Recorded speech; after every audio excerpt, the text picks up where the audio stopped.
IPL மிகப்பெரிய trading ஒன்று நடைபெற்றிருக்கிறது. அதாவது ரிஷப் பந்த் ஐபிஎல் வரலாற்றிலேயே 27 கோடிக்கு விலை போனவர் ரிஷப் பந்த்.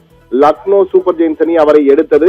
தற்பொழுது கடந்த 2 ஆண்டுகளாக லக்னோ சூப்பர் ஜெயின்ஸுக்கு அவர் சொதப்பியதன் காரணமாக கேப்டன் பொறுப்பிலிருந்து இறங்குவதாக தெரிவித்தார். இதையடுத்து அவரை டீமிலிருந்து அனுப்புவது என அந்த அணி நிர்வாகம் முடிவு செய்து தற்போது அவர் அங்கிருந்து தான் ஏற்கனவே விளையாடிய பழைய அணியான டெல்லி கேபிட்டல்ஸ் அணிக்கு செல்கிறார். ரிஷப் பந்த் 27 கோடி ரூபாய்க்கு அதிகபட்ச விலையாக ஒரு மெகா ரெக்கார்ட் செய்திருந்த ரிஷப் பந்த் தற்பொழுது மிக குறைந்த 15 கோடி ரூபாய்க்கு சென்றிருக்கிறார்.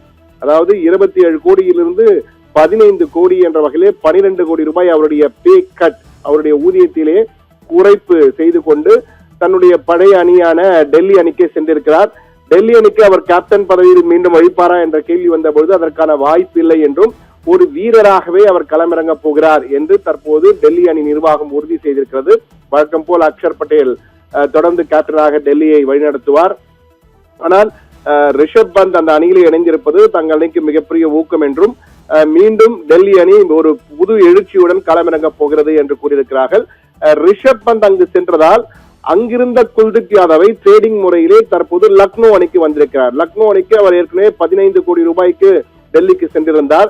கடந்த 2022 தொடர்ந்து 4 ஆண்டுகளாக விளையாடி இருந்தார். ஆனால் கடந்த முறை மிக மோசமாக பந்து வீசி 11 போட்டிகளில் விளையாடி வெறும் 10 விக்கெட்டுகள் தான் வீழ்த்தியிருந்தார். அவருடைய ஸ்ட்ரைக் ரேட், அதாவது இந்த ஆவரேஜ் என்று பார்த்தால், பந்து வீச்சு ஆவரேஜ் என்று பார்க்கும்பொழுது சராசரியாக 10 ரன்களை ஓவருக்கு கொடுத்திருந்தார். எனவே அந்த வகையில் கடந்த சீசன், இந்த 2026 சீசன் குல்தீப் யாதவுக்கு மிக மோசமான சீசன் தான் கூற வேண்டும். இந்த சூழ்நிலையில் ரிஷப் பந்த் டெல்லிக்கு செல்வதால் டெல்லி அணிக்கு விளையாடிய குல்தீப் யாதவ் தற்பொழுது சோல்பந்து வீச்சாளரான குல்தீப் யாதவ் தற்போது லக்னோ அணிக்கு ட்ரேடிங் செய்யப்பட்டிருக்கிறார்.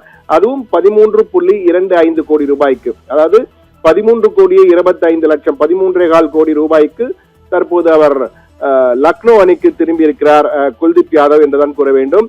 தற்போது இந்த ட்ரேடிங் என்பது மிக முக்கியமான ட்ரேடிங்காக பார்க்கப்படுகிறது. இதற்கு முன்னால் மிகப்பெரிய பிரம்மாண்ட ட்ரேடிங் என்றால் சென்னை அணியிலிருந்து ரவீந்திர ஜடேஜா, சாம் கரன் ஆகிய இருவரும் ராஜஸ்தான் அணிக்கு சென்றது மிக முக்கியமாக பார்த்தது. ரவீந்திர ஜடேஜா மிகப்பெரிய வீரராக சூப்பர் சிஎஸ்கேக்கு விளையாடி வந்தார். அவர் குறைந்த விலையிலே ராஜஸ்தானுக்கு சென்றது ஒரு ட்ரேடிங், மிகப்பெரிய ட்ரேடிங்காக பார்க்கப்பட்டது. அதே போன்று சஞ்சு சாம்சன் சென்னைக்கு வந்திருந்தார் ராஜஸ்தான் அணியிலிருந்து. அதற்கு பிறகு நடைபெற்ற மிகப்பெரிய ட்ரேடிங் இதுதான். அதாவது டெல்லி அணியிலிருந்து குல்தீப் யாதவ் லக்னோவுக்கு வர, லக்னோவில் இருந்து ரிஷப் பந்த் டெல்லிக்கு சென்றிருக்கிறார்.